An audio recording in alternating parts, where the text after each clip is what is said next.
आप सभी का हमारे YouTube चैनल पर बहुत बहुत स्वागत है। चौथे चैप्टर की न्यूमेरिकल पढ़ रहे थे हम। इसमें चौथा और तीसरा चैप्टर दोनों एक साथ हैं इन न्यूमेरिकल्स में। और अगला न्यूमेरिकल है न्यूमेरिकल नंबर 11 और ये वेरी मोस्ट है। पट्टिकाओं के बीच वायु वाले एक समांतर पट्टिका संधारित्र की प्रत्येक पट्टिका का क्षेत्रफल 6 × 10⁻³ मीटर स्क्वायर तथा इनके बीच की दूरी 3 mm है। इसका मतलब इसने हमें कैपिटल ए का मान ये दिया है और स्मॉल डी का मान ये दिया है।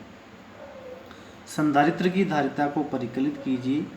यदि इस संधारित्र को 100 वोल्ट के समभरण से जोड़ दिया जाए तो संधारित्र की प्रत्येक पट्टिका पर कितना आवेश होगा। देखिए,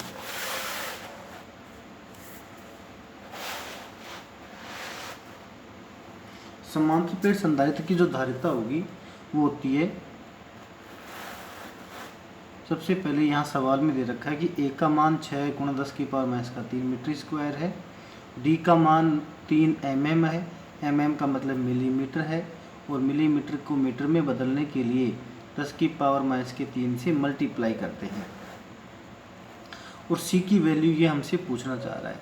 तो समांतर प्लेट संधारित्र की जो धारिता होती है वो सी बराबर होता है A∈0/d, जो हमने कई बार पढ़ा है। सी बराबर ए की वैल्यू यहाँ से उठाया, डी की वैल्यू यहाँ से उठाई और ε0 की वैल्यू हम जानते,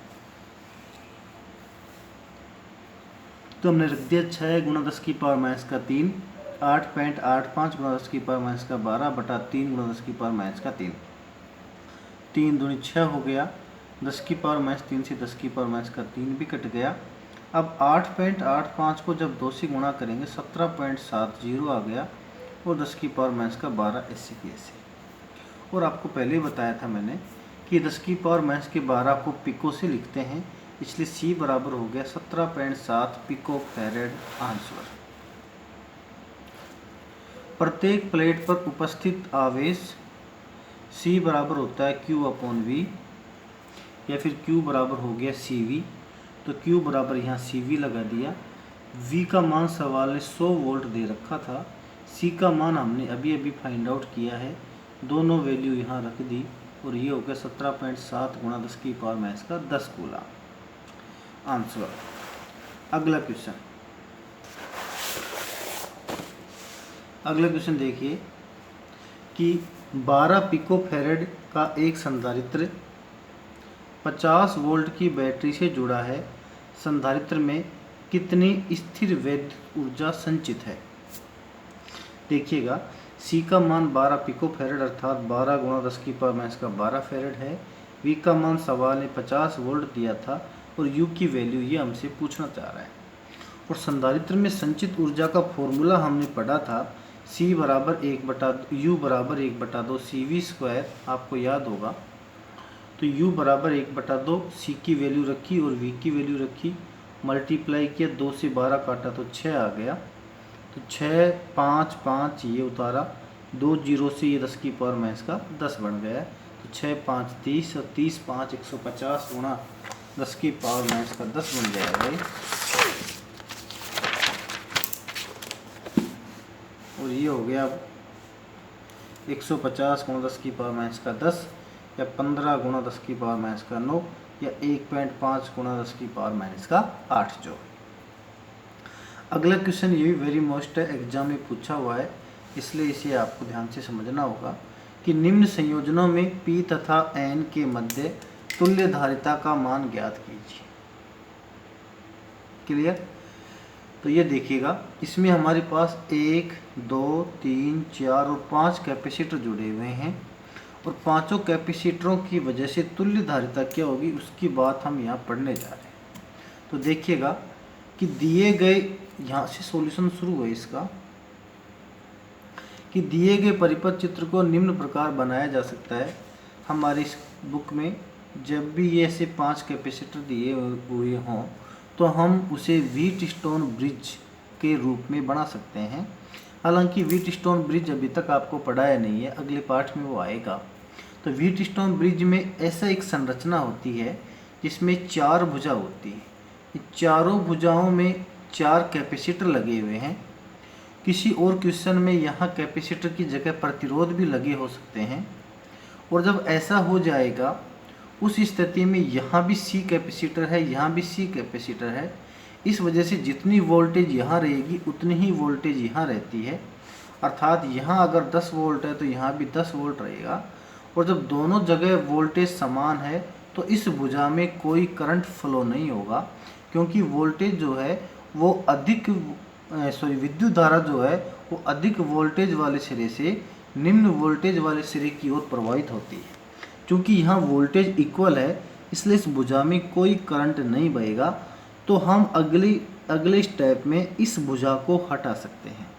तो देखिएगा ये बात यहाँ लिखी है कि दिया गया परिपथ चित्र व्हीटस्टोन सेतु के तुल्य है, इसलिए इसकी बीच वाली भुजा में कोई विद्युत धारा नहीं बहती है, इसलिए इस भुजा में उपस्थित संधारित्र को हटाया जा सकता है। और ये हटा दिया मैंने, और ये भी कैपेसिटर C है और ये भी कैपेसिटर C है। आगे चलते हैं। अब उसमें चूंकि दो कैपेसिटर लग रहे थे और वो C का जो कैपेसिटर था वो दोनों श्रेणी क्रम में थे, और श्रेणी क्रम में जो तुल्य धारिता होती है उसका सूत्र होता है 1/C बराबर 1/C1 प्लस 1/C2, या 1/C बराबर C1 C2 यहाँ लिखें हम तो ये हो जाएगा C1 प्लस C2, या C बराबर हो गया C1 C2 बटा C1 प्लस C2। ये फॉर्मूला हालांकि मैंने पहले भी कई बार बताया आपको, फिर मैंने यहाँ लिख दिया कि श्रेणीक्रम संयोजन में अगर दो संधारित्र जुड़े हुए हों तो उसकी तुल्य धारिता का फॉर्मूला C बराबर C1 C2 बटा C1 प्लस C2 होता है। अब चूंकि वहाँ C और C के दो कैपेसिटर जुड़े हुए तो C1 की जगह भी C आ गया, C2 की जगह भी C आ गया, C1 की जगह भी C आ गया और C2 की जगह भी C आ गया। इस फॉर्मूले से मैंने ये लिखा, और C स्क्वायर हो गया, ये 2C हो गया, C से C कट गया और C/2 हो गया। इसी प्रकार नीचे भी C/2 है। अब ये C/2 के कैपेसिटर जो हैं वो समांतर क्रम में जुड़े हैं, और ये तो सूत्र था, फॉर्मूला था श्रेणी क्रम में, और समांतर क्रम का जो फॉर्मूला होता है और वो होता है C बराबर C1 प्लस C2। क्लियर। इस वजह से अब चूंकि ये C/2 समांतर क्रम में है तो तुल्य धारिता C डैश बराबर C/2 प्लस C/2 और C डैश बराबर C आंसर प्राप्त हो गया। मतलब कि ये श्रेणीक्रम समांतर क्रम के जो फॉर्मूले हैं ये वास्तव में प्रतिरोधों के संयोजन से थोड़ा क्या है, जस्ट अपोजिट ही है। जैसा फॉर्मूला वहाँ समांतर क्रम का मिलता था प्रतिरोधों में, वैसा फॉर्मूला यहाँ श्रेणी क्रम में मिलेगा, और वहाँ की श्रेणी क्रम वाला यहाँ समांतर क्रम में मिलेगा। ऐसा आप ध्यान रख सकते हो। बी पार्ट है इसी सवाल का, और बी पार्ट को समझना बाप कि P और N दो बिंदु हैं, इसमें ये C1 और C2, यहाँ C1 और C2, और ये बीच में C3 कैपेसिटर जुड़ा हुआ है। देखो जिसको काफ़ी जगह ये बीच में भी लाइन दिख रही है आपको, ये मिस्टेक है, आप इसमें बीच में गैप बनाना, ठीक है।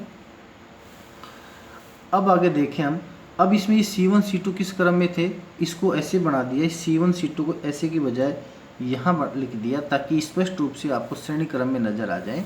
ये C3 बीच में बना दिया और C1 C2 ऐसे बना दिया। तो दिए गए चित्र को निम्न प्रकार बनाया जा सकता है। अब चूंकि ये श्रेणी क्रम में है और श्रेणी क्रम में जो तुल्य धारिता होती है वो होती है C1 C2 बटे C1 प्लस C2। इसी प्रकार C1 C2 बटे C1 प्लस C2, और बीच का क्या है C2 है।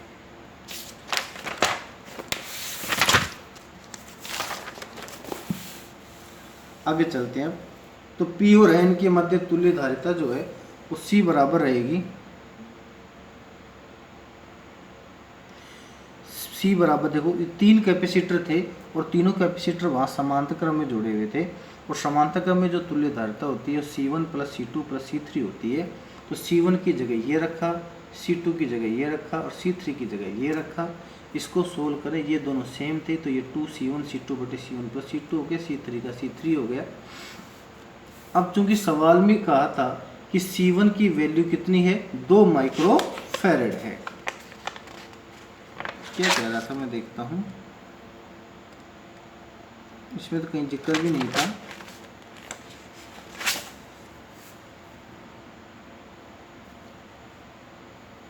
चलिए ये इसका हो गया है आंसर। क्लियर। मैं इसको हटाता हूँ, शायद गलत लिखा हुआ है यहाँ पे। यहाँ तक का इसका उस क्वेश्चन का काम कंप्लीट हो गया है। अगला क्वेश्चन है, संलग्न चित्र में प्रदर्शित परिपथ में C1 का मान तो 2 माइक्रोफैरड है, C2 का मान 3 माइक्रोफैरड है। ए व बी के मध्य परिणामी धारिता को फाइंड आउट कीजिए, ज्ञात कीजिए। तो ये इसका आंकड़े लिखे गए थे। तो देखिएगा डायग्राम ऐसा सवाल ने दे रखा है हमें कि ये C2 C2 C2 C1 C1 और C1 C2 C2 C2 और C1 C2 की वैल्यू हमें सवाल ने दे रखी है और कह रहा है कि इसका तुल्य धारिता कितनी होगी, इसको फाइंड आउट कीजिए। सबसे पहले दिया गया C1 का मान 2 माइक्रोफैरड और C2 का मान 3 माइक्रोफैरड। ये वैल्यू इसमें रख दीजिए आप। तो ये वैल्यू रख दी 3 3 3 2 2 और 2 और इसके बाद नीचे भी 3 3 और 3। अब इसको हमें सोल्व करना है। सोल्व करने के लिए आप थोड़ा ध्यान दें कि ये 3 माइक्रोफैरड के सीधा हम आगे चलते हैं तो ये 2 माइक्रोफैरड मिल रहा है हमें। इसका मतलब ये 3 ये 2 और ये 3 का जो कैपेसिटर है, ये दोनों कैपेसिटर जो हैं वो श्रेणी क्रम में जुड़े। आगे चलो, फिर ये भुजा आगे आ रही तो ये भी श्रेणी क्रम में जुड़ा हुआ है। इसका मतलब 3 2 और 3 माइक्रोफैरड के जो 3 कैपेसिटर हैं तीनों श्रेणी क्रम में जुड़े हैं और श्रेणी क्रम की तुल्य धारिता 1/C बराबर 1/C1 plus 1/C2 plus 1/C3 होती है। तो उसको मैं फाइंड आउट करता हूँ। तो देखिएगा अंतिम 3 माइक्रोफैरड 2 माइक्रोफैरड तथा 3 माइक्रोफैरड संधारित्र श्रेणी क्रम में जुड़े हैं तो इनकी तुल्य धारिता होगी तो 1/C डैश बराबर 1/3 प्लस 1/2 प्लस 1/3 सोल्व किया तो 7/6 ये C डैश बराबर 6/7 माइक्रोफैरड। इसका मतलब बाकी सब तो ऐसे कैसे बना दीजिए आप पुराने वाला चित्र से देखकर। यहाँ जो 3 लगे हुए थे उन 3 की जगह केवल हमने 6/7 माइक्रोफैरड दर्शा दिया है। अब आगे समझना आप इसको, ये 6/7 और ये 2 माइक्रोफैरड दोनों समांतर क्रम में जुड़े हुए हैं।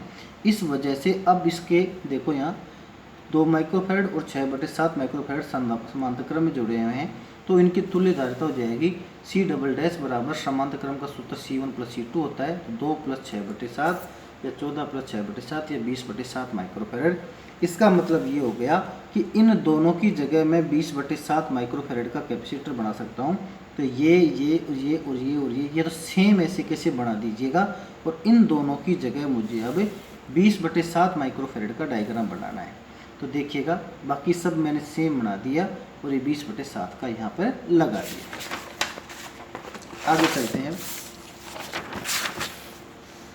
चित्रानुसार 3 माइक्रोफैरड 20/7 और 3 माइक्रोफैरड श्रेणी क्रम में जुड़े हुए हैं। इनकी तुल्य धारिता वही 1/C ट्रिपल डैश बराबर 1/3 1/C1 1/C2 और 1/C3 के हिसाब से। और इसको मैं सोल्व करूं तो ये 61/60 माइक्रोफैरड हो गया है या फिर C ट्रिपल डैश बराबर 60/61 माइक्रोफैरड हो गया है और इसको मैंने यहाँ पर जोड़ दिया है। क्लियर। अब ये दोनों समांतर क्रम में हैं तो देखो ये दोनों समांतर क्रम में हैं तो CP बराबर होगा 2 प्लस 60/61। सोल्व किया इसको CP बराबर 122 प्लस 60/61 और इसको सोल्व किया तो यहाँ हो जाएगा CP बराबर 182/61 या 2.98 माइक्रोफैरड। अब ये 3 कैपेसिटर हमारे पास हो गए हैं। इस 2.98 को मैं लगभग 3 माइक्रोफैरड कह रहा हूँ और इन तीनों को यहाँ श्रेणी क्रम में जोड़ा गया है तो इसकी तुल्य धारिता होगी, तीनों श्रेणी क्रम में जुड़े हुए हैं तो तुल्य धारिता 1/CP डैश बराबर ये सोल्व किया मैंने इसको और 1/3 बराबर 1 माइक्रोफैरड हो गया और इसके साथ इसके न्यूमेरिकल हो गए कंप्लीट। अगले वीडियो में हम इसके पिछले 10 साल में आए हुए बोर्ड के क्वेश्चन पढ़ेंगे। उन क्वेश्चनों में कंप्लीट रहेगा मामला 1 नंबर से लेकर 4 नंबर तक के जितने भी क्वेश्चन आए हुए हैं सब के सब को हम उसमें कवर करते हैं। अगर मान लो कहीं आपको लगे कि इसमें 1 नंबर का क्वेश्चन नहीं मिल रहा है तो इसका मतलब ये है कि उस पार्ट से 1 नंबर का क्वेश्चन आया ही नहीं था। अगर आता तो उसमें मैं ज़रूर लिखता इसमें। तो जितने भी क्वेश्चन आए हुए हैं चाहे वो किसी रेंज के हों चाहे न्यूमेरिकली क्यों ना हो सभी को मैंने अगले वीडियो में यहाँ अगले पेज पे मैंने लिख रखा है। इसको मैं अगले वीडियो में आपके सामने पेश करूँगा। अब अभी तक आपने हमारे चैनल को सब्सक्राइब नहीं किया तो प्लीज़ इसे सब्सक्राइब कर लें। धन्यवाद।